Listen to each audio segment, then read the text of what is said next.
सवाल जरूर आएगा कि पॉपुलर आर्टिस्ट तो पहले भी बहुत हुए हैं और सिंगर्स तो आज भी ढेर सारे बहुत हैं जो काफी पॉपुलर हैं, तो जुबीन में ऐसा क्या खास था? इसका जवाब है दोस्तों कि जुबीन की पॉपुलैरिटी केवल उनके म्यूजिकल टैलेंट की वजह से नहीं थी। आज हर किसी के पास जुबीन से रिलेटेड एक किस्सा है, उनके साथ एक तस्वीर है, क्योंकि जुबीन लोगों के बीच लोगों के लिए जीते थे। ये कभी मजदूरों के साथ सड़क पर ही बैठ जाते और उनके साथ खाना खाने लगते, तो कभी सब्जी वालों और रिक्शा वालों की मदद करने लगते। ये हर मुसीबत में अपने लोगों के साथ खड़े हुए। अलग अलग सोशल कॉजेज के लिए इन्होंने खूब डोनेट किया और इन्होंने अपने जीवन में हजारों परिवारों की मदद करी। हर रोज लोग इनके स्टूडियो के बाहर और घर मदद की उम्मीद लिए आते और कभी उनको खाली हाथ वापस नहीं लौटना पड़ता। शादी, फ्यूनरल, मेडिकल ट्रीटमेंट, स्कूल या कॉलेज की फीस, जिसने जो मदद मांगी जुबीन ने उसकी मदद की। इसी तरह जब भी आसाम में बाढ़ आती तो जुबीन खुद लोगों की मदद के लिए उनके बीच पहुंच जाते, लोगों से कपड़े, मेडिसिन और फाइनेंशियल हेल्प इकट्ठा करके बाढ़ पीड़ितों को देते। ऐसे ही जब कोविड पैंडेमिक के दौरान हॉस्पिटल बेड्स की कमी होने लगी तो जुबीन ने गुवाहाटी में अपने 2 मंजिल के घर को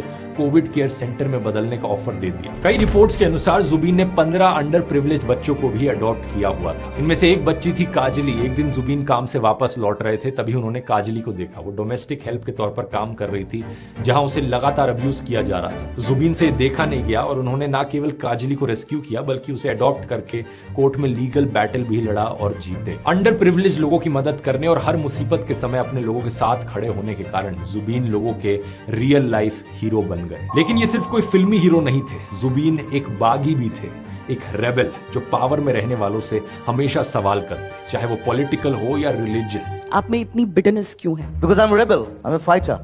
I'm always a fighter. I'm not a politician, I'm a fighter. ये क्यूबा के मार्क्सिस्ट रेवोल्यूशनरी चे गुएवारा से बहुत इंस्पायर्ड थे। रेबल किससे? I've learned it from Che Guevara. ये एक आजाद पंछी की तरह हमेशा वही बोलते थे जो इनके मन में होता था, किसी से नहीं डरते थे, किसी भी मिनिस्टर या पॉलिटिशियन का विरोध करने से पीछे नहीं हटते और उन्हें सीधा चैलेंज करते थे। उन्होंने पब्लिकली बोला था कि असम के सारे मिनिस्टर्स और लीडर्स करप्ट हैं, चाहे वो बीजेपी के हों या कांग्रेस के। अभी जो मिनिस्टर्स हैं, एमएलएस हैं, दे करप्टेड।